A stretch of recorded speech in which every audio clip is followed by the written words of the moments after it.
taas sõbrad, säästurotid on koroonalt tagasi, mis tähendab seda, et piirid on juba osaliselt avatud, mitte küll kõik, aga lähiriigid on avatud ja säästurottidel ei jäägi muud üle, kui seekord taaskord minna Soomemaale, sest õnneks Soome on suur ja lai ja hoolimata sellest, et Norra piir tänase seisuga veel on kinni, siis on meil selline plaan, et me sõidame üles põhja. Nii kaua, kuni tuleb Norra piir vastu, suuna võtame Nordkappi, mis on siis maailma mandriosa põhjapunkt ja trambime siis sinna piiripunktini ja vaatame ja küsime sealt otse järgi, kas meid ähvardab karantiin, kas meid lastakse sinna või ei lasta. Igatahes tahame vallutada kõige põhjapoolsema punkti maakeral ja vähemalt mis siis mööda maismaad minna saab.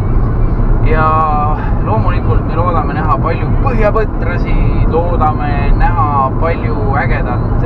Kindlasti, kui me oleme sealkandis, püüame hüpata läbi Rovaniemist. Rääkisime ka meie sõbraga Tiinaga, kes peaks selleks ajaks hakkama jõudma ilusti sinna Rovaniemi, kui meil on plaan sinna minna. Nii et vaatame, äkki näeme ka jõuluvanamaa ära.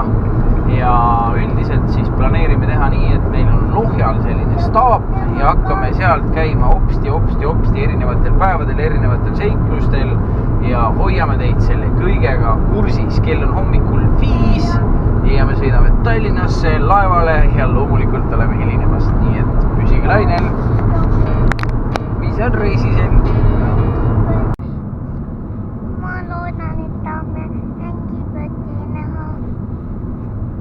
Just nimelt on meil plaan ka minna vaatama Angry Birdsi teemaparki. Tere hommikust!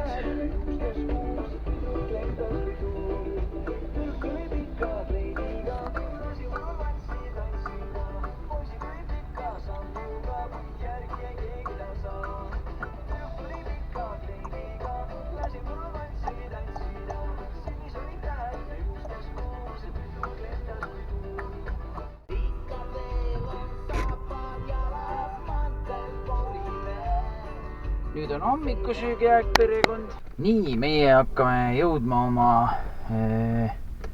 reisi, kuidas ma siis ütlen, reisiriiki või sihtriiki või ühesõnaga Soome hakkame jõudma, jah. Laevas sai väike uneke tehtud, nagu ikka kohustuslik.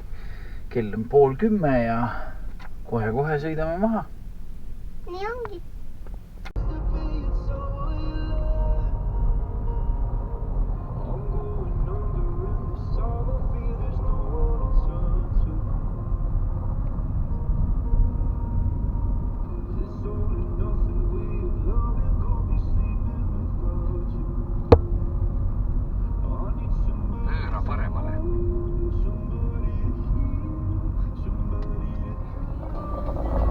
Sügav kaastunne neile, kes elavad linnades. Meil sõidavad autodega. Punas seda võõras linnas silti pole.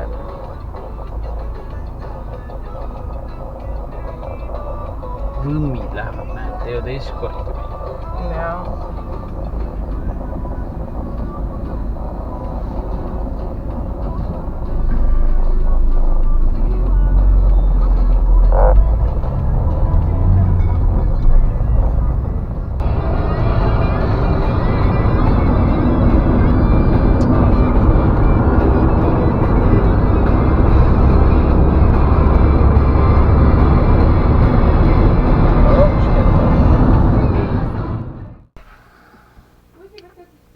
Nii meie suur plaanitud puhkus jätkubki kõrvalistmelt. Jõudsime eile Helsingisse ja hakkasime sõitma siis Kaido ja Anneli poole ja 10 kilomeetrit enne kohale jõudmist juhtus siis selline tagasihoidlik lugu, et meie äsja tehniliselt üle vaadatud tubli reisiauto andis saba ja lõpetas siis koostöös sidur ja eilne läkski siis suuresti selle peale, et saaks selle auto viidud teenindusse, kus tublid Eesti mehed selle korda teevad. Ja täna hommikuvara siis sai tellitud varuosad ja tundub, et tuleb pea tonnine lugu, nii et puhkuseelarve on kindlas kohas. Jätkame siis tubli Saksa-Raua kõrvalistmelt ja vaatame, kui kaugele me üldse seekord jõuame. Vähemalt plaanid olid head.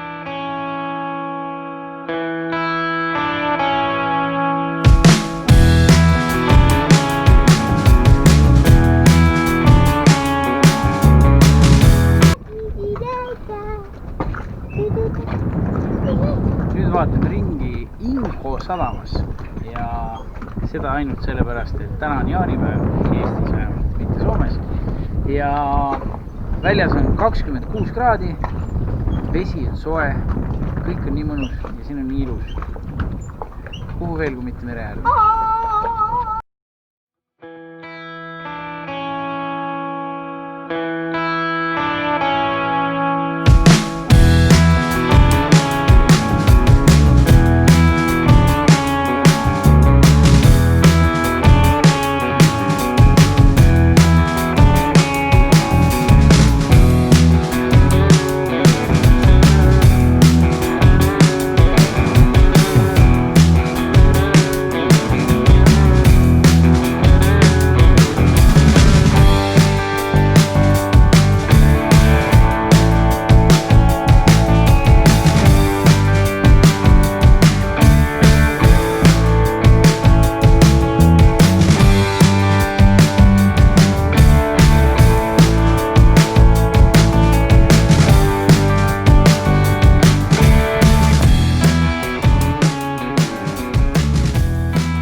Turistikates, siis nii ka siin on sellised mere ääres vahvad tänavaturud ja saab siis, see on minu jaoks tõeline meka, siin saab juustusid proovida igasuguseid erinevaid ägedaid ja maitsvaid ja ega need kilohinnad on muidugi päris krõbedad, aga igatahes oma hinda väärt ja peale juustu on siin siis veel erinevaid palsameid ja igasuguseid huvitavaid asju ja eks me lähme mööda tänavat edasi, vaatame, mis siin huvitavat on.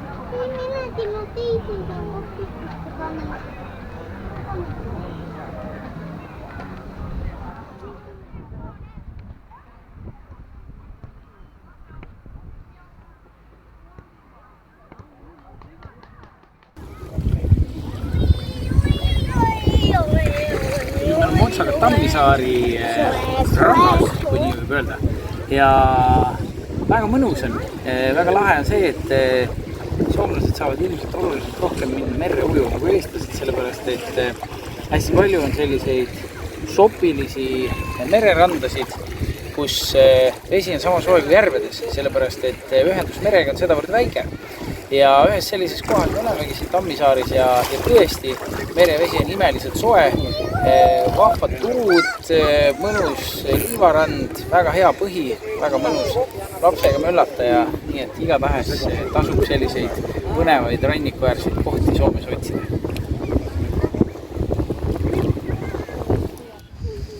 Jalutame rannas ja poja käis ujumas meres. Ja nüüd peab meile selle kohta kõne. Rääkige lähemalt, kus me käisime ja mis me tegime. Käisime rannas ja me ujusime seal.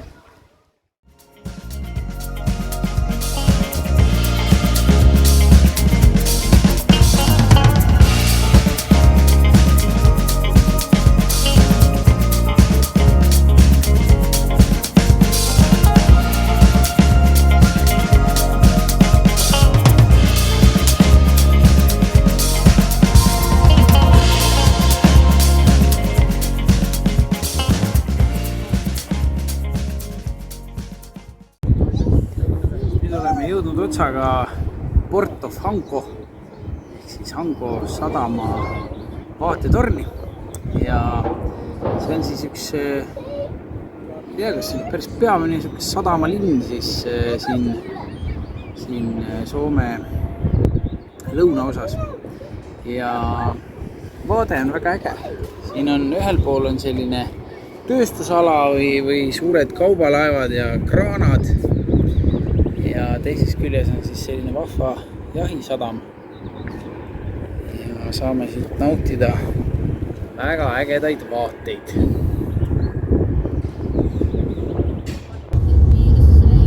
Mis teed? Nii kaua kui Rumeenia auto on varuosasid ootamas, sõidame ikka Saksa autoga ringi. Käib küll. Ühesõnaga asusime nüüd Hankost tagasi teele, et oma õhtusesse või öisesse staapi naaseda Pohjal ja ja eks siis vaatame, eilne tõi kange pokkerimängu kella 3 öösel. Mine tea, kuidas täna läheb, saame näha.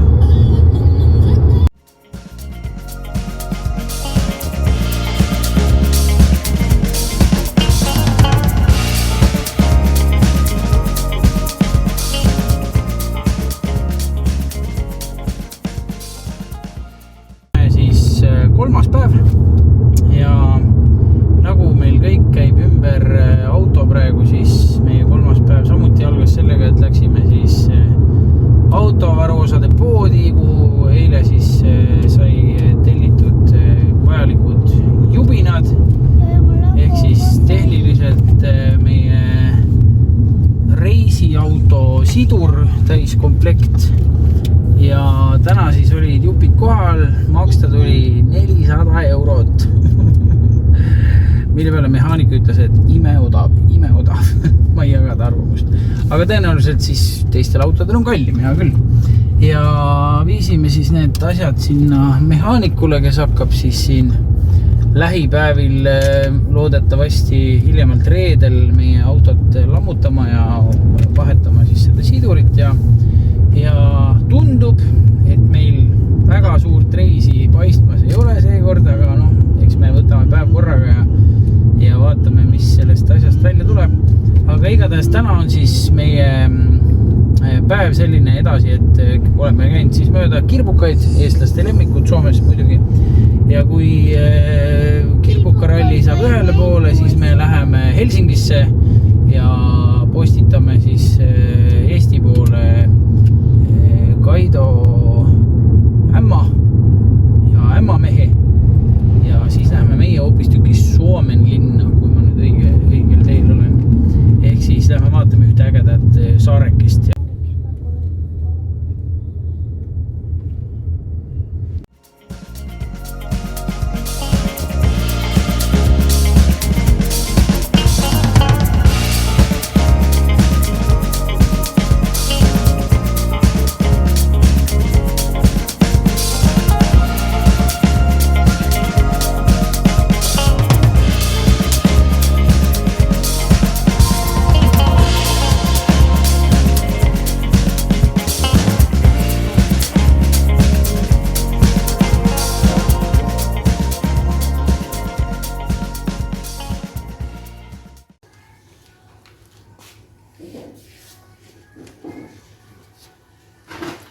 Kirbukad on üks selline Soome kultuuri osa kindlasti.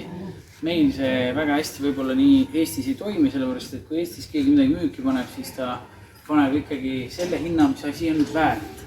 Soomlane aga paneb asjad müüki nii, et saaks nendest midagi, saaks koju ruumi ja nii võibki leida lihtsalt sentide eest igasugust ägedaid asju. No eks tänapäeval juba on soomlane ka hakanud võib-olla rohkem oma asjadest küsima. Aga võrreldes Eestiga tõesti kirbukates on väga odav ja väga lahedaid leida võib leida ja kirbukad enamasti on tehtud sellistesse suurtesse angaaridesse, ruumidesse ja siin saad siis rentida omale sellise boksi ja paned siis oma kraami sinna müüki, mis sul parasjagu üle on või vedeleb või millest lahti tahad saada ja määrad neile hinnad ja nii lihtne see asi ongi. Nii et kindlasti tasub külastada ja kui Soome asja pole, siis on meilgi väga ägedaid kirbukaid. Soomes on ka selliseid ägedaid kirbukaid, mis on nagu taaskasutuskeskused või meie sõbrale poed. Ja neid siis haldab või nende peremeheks on tavaliselt siis kohalik linn või kogukond. Ja kui näiteks oled töötu, siis mingi aja tagant võidakse sind suunata mõneks ajaks tööle näiteks sellistesse keskustesse ja siis on võimalik natukenegi sellist tööampsu või tööpraktikat teha. Ja see siin on meie lemmik, ehk siis nendest tavaliselt on hinnad hästi olematud. Me oleme siit ostnud 5 € lumelauda või mis iganes lahedaid asju, et nendes on hinnad hästi-hästi madalad, nii et need kirjatuskeskused on kindlasti kohad, kuhu tasub minna.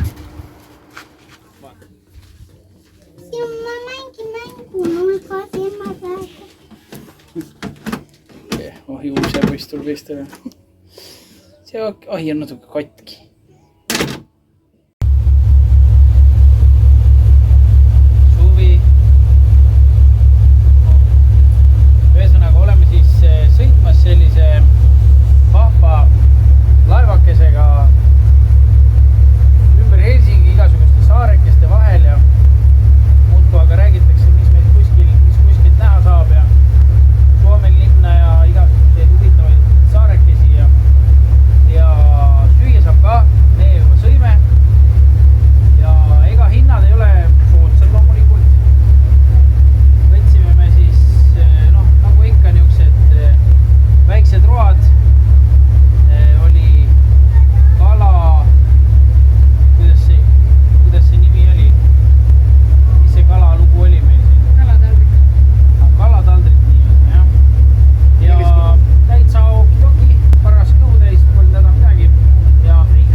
meie rett viib meid Suomenlinna ja selle jaoks me siis võtsime ühe teise veebussi, ütleme siis nii, ehk siis väikse laevakese ja rahvast on peal päris palju ja sõidame siit siis umbes 15 minutit Suomenlinna ja matkame ringi ja vaatame, mis meile sealt huvitavat näidatakse.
Suomenlinna väga suurelt osalt sõja ajal või siis erinevatel aegadel on täitnud meil Naissaarega võrdselt sellist rolli, kus siis siinsed kaitserajatised vajadusel saavad sulgeda kogu ligipääsu Helsingile mereteed pidi. Ja tänaseks on siin väga palju kortereid ja väidetavalt siis need inimesed, kes siin elavad, kui siia keegi tahab juurde kolida, vajab ta kõikide inimeste luba siin saarel. Ehk siis niisama heast peast siia keegi kolida ei saa. Aga elanikke pidi siin olema circa 1000, nii et päris palju sellist igapäevaelu. Ja raamatukogud, lasteaed, mis iganes, muuseumid, kõik asjad on siin olemas ja saar on väga populaarne, nii et tasub igatahes külastada.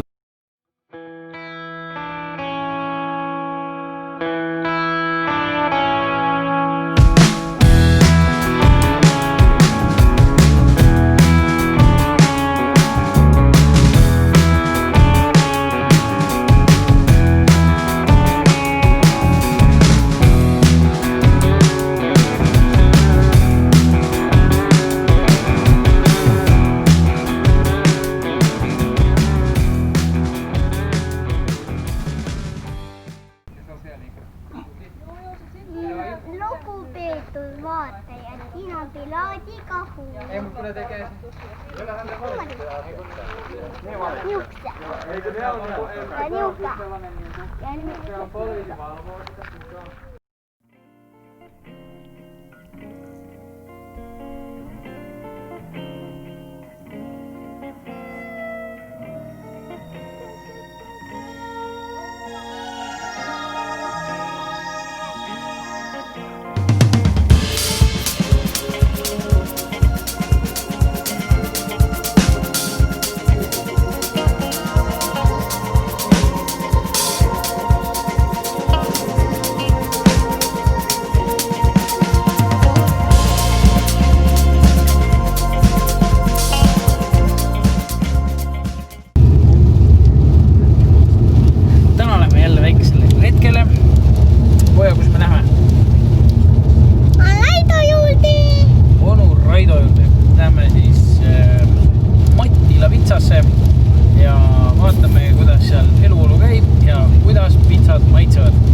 puiduga köetavas pitsaahjus valmib pitsa 1,5 minutit. Ja siin ta on. Või siis siin nad on.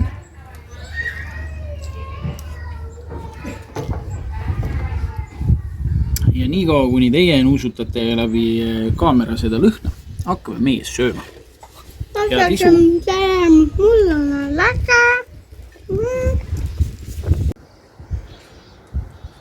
Elava tulega tehtud kiviuunipitsa on imeline. Nii et kui te satute siia Nurmijärvi kanti, siis kindlasti Mattila pitsa pole mingit küsimust. Hea!